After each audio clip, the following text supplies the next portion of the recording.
MP विधानसभा में budget पेश। वित्त मंत्री ने खोला पिटारा, समावेशी विकास और विकसित मध्य प्रदेश का रखा रोड मैप। भाजपा की हुंकार। प्रवक्ता निशान बिसेन बोले, बीमारू राज्य की टैगलाइन से मुक्त हुआ एमपी, अब उद्योग और इंफ्रास्ट्रक्चर डेवलपमेंट की बारी। विपक्ष का पिग्गी बैंक प्रदर्शन। गांधी प्रतिमा के सामने कांग्रेस का हल्ला बोल, कर्ज और बेरोजगारी पर सरकार को घेरा। विधायक संजय उइके ने कसा तंज, यह बजट प्रबंधन नहीं वित्तीय जुगाड़ का दस्तावेज है, कर्ज में फंसा है प्रदेश का भविष्य। अनुभा मुजारे और किशोर समृद्धि का प्रहार। अनुभा ने नक्सलवाद के खात्मे के दावों को बताया ढकोसला। समृद्धि ने कर्ज से लेकर शिक्षा, स्वास्थ्य और रोजगार पर उठाए गंभीर सवाल।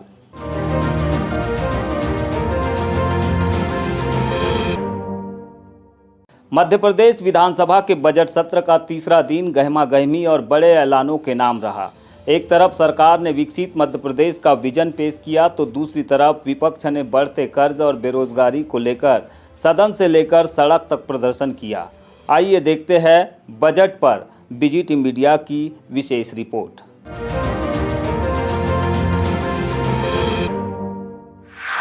मध्य प्रदेश के वित्त मंत्री ने आज प्रदेश का वार्षिक बजट पेश किया। बजट में किसान कल्याण, महिला सशक्तिकरण और युवाओं के कौशल विकास पर विशेष फोकस किया गया है।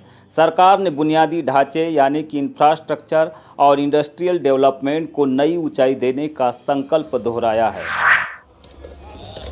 महोदय, हमारा प्रदेश कृषि उत्पादन तथा किसान कल्याण के स्वर्णिम युग की ओर अग्रसर है। हमारी सरकार ने किसानों की समृद्धि के लिए वर्ष 2026 को किसान कल्याण वर्ष घोषित किया है।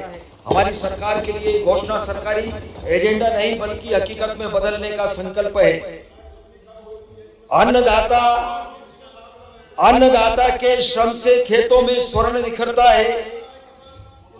उन्नत बीज और तकनीक से भाग्य नया अब सजता है। समर्थ किसान और समृद्ध डगर की नई कहानी है।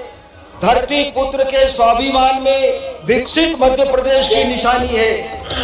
बजट पर चर्चा के समय मुझे यह बताते हुए गर्व है कि हमारा प्रदेश दाल उत्पादन में प्रथम, गेहूं एवं तिलहन उत्पादन में द्वितीय स्थान रखता है। देश के कुल सोयाबीन उत्पादन का लगभग 35% हमारे प्रदेश में उत्पादित होता है। हमारा प्रदेश देश का तीसरा सबसे बड़ा दुग्ध उत्पादन वाला प्रदेश है। भाजपा प्रवक्ता निशान बिसेन ने कहा कि यह बजट मध्य प्रदेश को बीमारू राज्य की श्रेणी से पूरी तरह बाहर निकालकर एक विकसित मध्य प्रदेश बनाने की दिशा में ऐतिहासिक कदम है। हमने केवल घोषणाएं नहीं की बल्कि किसान, युवा और महिलाओं के लिए समावेशी विकास का खाका खींचा है। इंफ्रास्ट्रक्चर और इंडस्ट्रियल डेवलपमेंट से प्रदेश में रोजगार के नए अवसर पैदा होंगे। अलग अलग नज़रिए से देखें, अलग अलग दृष्टि से देखें तो हम पाते हैं कि ये समावेशी और सर्वस्पर्शी बजट है। आपने प्रति व्यक्ति आय की बात की तो 2023-24 में मध्य प्रदेश में प्रति व्यक्ति आय 1,52,000 रुपये थी। आज वो 1,70,000 रुपये प्रति व्यक्ति तक पहुंच गई है। इसमें एक बड़ा उछाल हमने देखा है और जिस दिशा में मध्य प्रदेश आगे बढ़ रहा है, एक सपना हमारे मुख्यमंत्री डॉक्टर मोहन यादव जी ने देखा है, समृद्ध मध्य प्रदेश 2047। विकसित भारत के साथ विकसित मध्य प्रदेश बनाने का संकल्प है और ये जो सपना हमने देखा है उसमें प्रति व्यक्ति आय 22.5 लाख रुपए प्रति व्यक्ति किए जाने का लक्ष्य रखा गया है। हमारी जो जीएसडीपी है यानी हमारे मध्य प्रदेश का जो सकल घरेलू उत्पाद है वो 17 लाख करोड़ रुपए के आसपास है। इसे अगले 3 वर्षों में दोगुना करने का लक्ष्य रखा गया है। इस बजट में सबसे महत्वपूर्ण चीज़ जो है वो ये है कि हमने आज तक देखा है कि बजट 1 वर्ष के लिए तैयार होता है। संभवतः यह देश के इतिहास में पहली बार है जो नवाचार मध्य प्रदेश ने किया है। ये रोलिंग बजट है यानी मध्य प्रदेश के 1 वर्ष का बजट तो तैयार किया ही गया है, इसके अलावा अतिरिक्त 2 वर्षों का खाका भी तैयार किया गया है। यानी एक दीर्घकालिक दृष्टि से हम इस बजट को देख सकते हैं। एक महत्वपूर्ण जो हमारी योजना है, मध्य प्रदेश सरकार की महत्वाकांक्षी योजना है लाडली बहना, इसके लिए लगभग 24,000 करोड़ रुपए का प्रावधान किया गया है। कितनी विशेष बात है कि 1 रुपए का भी अतिरिक्त कर मध्य प्रदेश के व्यक्तियों पर नहीं लगाया गया है। ये तीसरा साल है, तो मैं इसे यही कहूँगा कि यह अभ्युदय मध्य प्रदेश का एक ऐसा बजट है जो हमें भविष्य, एक सुनहरे भविष्य में जिससे मध्य प्रदेश का प्रवेश हो। लेकिन बजट पेश होने से पहले ही सियासत भी गर्मा गई। कांग्रेस विधायकों ने इंदौर की घटना और प्रदेश की बदहाल आर्थिक स्थिति को लेकर गांधी प्रतिमा के सामने प्रदर्शन किया। विधायक खाली पिग्गी बॉक्स लेकर पहुंचे और संदेश दिया कि प्रदेश का खजाना खाली है। बालाघाट कांग्रेस के अध्यक्ष और विधायक संजय उइके ने कहा कि सरकार बजट का आकार बढ़ाकर अपनी पीठ थपथपा रही है, लेकिन हकीकत यह है कि राज्य का एक बड़ा हिस्सा केवल वेतन, पेंशन और कर्ज के ब्याज भुगतान में जा रहा है। रोजगार का कोई रोडमैप नहीं है। वित्तीय लचीलापन खत्म हो चुका है। यह बजट प्रबंधन नहीं बल्कि वित्तीय जुगाड़ का दस्तावेज है। सरकार बजट का आकार बढ़ाकर अपना ढोल पीट रही है, लेकिन सच्चाई यह है कि प्रदेश की आर्थिक सांस छोटी होती जा रही है। कर्ज लगातार बढ़ रहा है, वित्तीय लचीलापन घट रहा है और रोजगार का कोई स्पष्ट रोडमैप नहीं है। सरकार बड़े बड़े आंकड़े दिखा रही है, लेकिन प्रदेश के युवाओं को स्थायी रोजगार का भरोसा नहीं मिल रहा है। स्वास्थ्य व्यवस्था में, अस्पतालों में डॉक्टरों की कमी जस की तस बनी हुई है। शिक्षा में गुणवत्ता सुधार और खाली पदों की भर्ती पर सरकार चुप है। आदिवासी क्षेत्रों में सड़क, स्कूल, स्वास्थ्य सेवाएं आज भी अधूरी हैं। बजट में घोषणाएं बहुत हैं, पर समयबद्ध लक्ष्य और जवाबदारी की कमी है।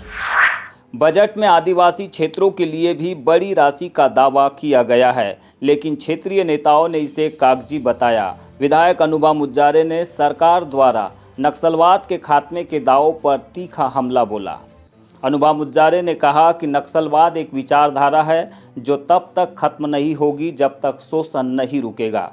सरकार और पुलिस ने केंद्र का टारगेट पूरा करने के लिए निर्दोषों पर अत्याचार किया और फर्जी एनकाउंटर किए। आदिवासी क्षेत्रों में शिक्षा और स्वास्थ्य का हाल बेहाल है, वहां बजट का असर क्यों नहीं दिखता? नक्सलवाद तब पनपता है जब शोषण, जुल्म, जाति अत्याचार होता है, और वहाँ पर ऐसा हुआ है। और अगर खत्म हो जाए कोई भी, मैं बंदूक का रास्ता नहीं बोलती कि बंदूक का रास्ता सही है, बंदूक का रास्ता बिल्कुल सही नहीं है। हमको अहिंसा के रास्ते पर चलना चाहिए। लेकिन अगर आप नक्सलवाद के नाम पे बोले वाले आदिवासियों को जंगल में ले जाके, पहाड़ी में ले जाके एनकाउंटर कर रहे हैं, और दूसरे न्यूज आ रही है बोला नक्सलवादी मारा गया पुलिस मुठभेड़ में, इसकी सच्चाई की तह में कौन जा रहा है, कौन जांच कर रहा है? ये सोचने का विषय है ना। कितना समय लगेगा नक्सलवाद को घर से खत्म? देखिए, इसमें तो मैं नहीं कह सकती। जब तक सरकार जो आदिवासी अंचल है, जो मूल आदिवासी समाज के लोग जो जंगलों में आज भी रहते हैं, जो जल जंगल जमीन की लड़ाई लड़ते हैं और प्राकृतिक देव का स्थान पर वो पूजा करते हैं, अगर जब तक उनको सड़क, बिजली, पानी और समूल व्यवस्थाएं, शिक्षा, स्वास्थ्य नहीं मिल जाता, मैं नहीं समझती कि समस्याओं का अंत होगा। समस्या का अंत तब होगा जब उनके मौलिक अधिकार गरीब आदिवासियों के उनको मिलेंगे। वहीं संयुक्त क्रांति पार्टी के राष्ट्रीय अध्यक्ष किशोर समृते ने बजट को अमीरों का दस्तावेज करार दिया। उन्होंने कहा कि युवाओं को रोजगार के लिए दूसरे राज्यों में भेजा जा रहा है, जो प्रदेश की बेकारी का प्रमाण है। मध्य प्रदेश में जो बजट आया है, उससे पहले मैं आपको बता दूं कि भारत सरकार के जो वित्त मंत्री है वो इंजीनियर है, और मध्य प्रदेश सरकार का जो वित्त मंत्री है वो MA है इकोनॉमिक्स में। किसी को भी बजट बनाना नहीं आता है, पहली बात, एक लाइन आपको बता दूं। दूसरी बात आपको बता दूं कि जिस मध्य प्रदेश में 3,75,000 का कर्जा है लीगल, उसके बाद सरकार ने आउटसोर्सेस से तो 4.75 करोड़, मतलब 4,75,000 करोड़ का सरकार के ऊपर कर्जा है। 75,000 उद्योग धंधे बंद हैं। मध्य प्रदेश की जो छवि है एक विकसित राज्य की नहीं है भारत में। इतना सब पैसा जो सरकार खर्च कर रही है, पहले तो सरकार को बजट बनाने का तरीका पता होना चाहिए। बजट हमेशा गरीब की जेब को देख के बनाना चाहिए। सरकार जो है बजट अमीर की तिजोरी देख के बनाती है। तो मध्य प्रदेश में अमीरों का सबसे ज़्यादा दखल है और गरीबों की भुखमरी, बेकारी और क्या कहना चाहिए बेरोजगारी उनके चरम पे है, और मध्य प्रदेश की छवि बहुत ज़्यादा खराब। सरकार लाख दावे करे, लेकिन आज़ादी से लेकर अब तक मध्य प्रदेश में जितने पैसे खर्च हुए गरीबों के कोई काम नहीं आए। इस तरह के जो बजट हैं सिर्फ गरीबों को दुखी करने और अमीरों को खुश करने के लिए बनाए जाते हैं।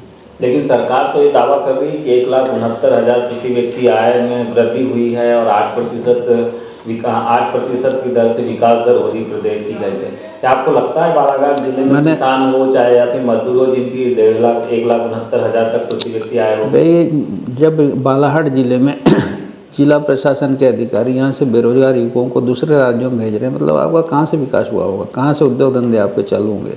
तो आपके रोजगार कार्यालय बंद है, उद्योग कार्यालय बंद है, किसानों ने खेती करना बंद कर दी, खेती और मजदूरों की हालत ख़राब है। तो आप फर्जी बातें क्यों करते हो? जो कागजी आंकड़े हैं बजट के, सब सरकारी अधिकारियों का बनाया हुआ है।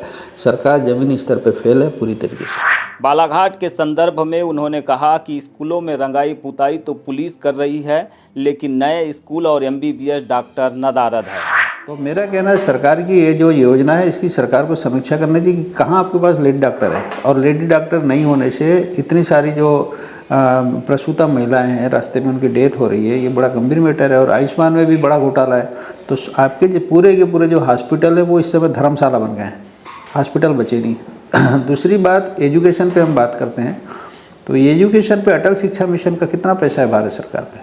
आपकी अटल लैब का जो पैसा आया है किसी भी स्कूलों में लैब नहीं है। आपके बड़े बड़े करोड़ों अरबों रुपए के सांदीपनि विद्यालय, तो मुख्यमंत्री ऐसे पता नहीं कि ढेर सारे स्कूल हैं आपके, लेकिन कहीं पे भी ढंग से टीचर नहीं है, ढंग से बिल्डिंग ही नहीं। और सबसे शर्मनाक बात तो यह है कि बालाघाट ज़िले में जो यहाँ का SP है, जिसके जनता बड़ी तारीफ़ कर रही है कि नक्सलवाद ख़त्म कर दिया, वो बेचारा अपना बच्चों का, अपना होमगार्डों को लेके स्कूलों की पुताई कर रहा है। तो अटल शिक्षा मिशन का पैसा कहाँ गया?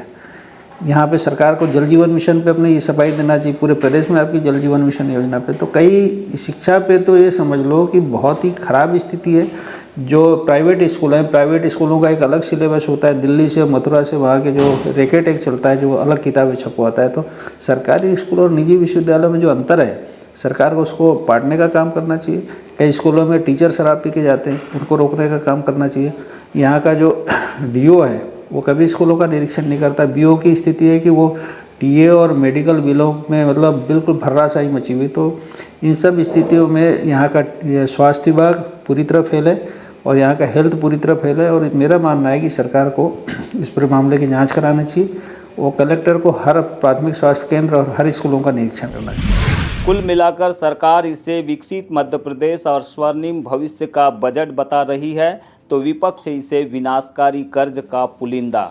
अब देखना यह है कि बजट की ये घोषणाएं धरातल पर कितना उतरती है। Bureau report, BGT media.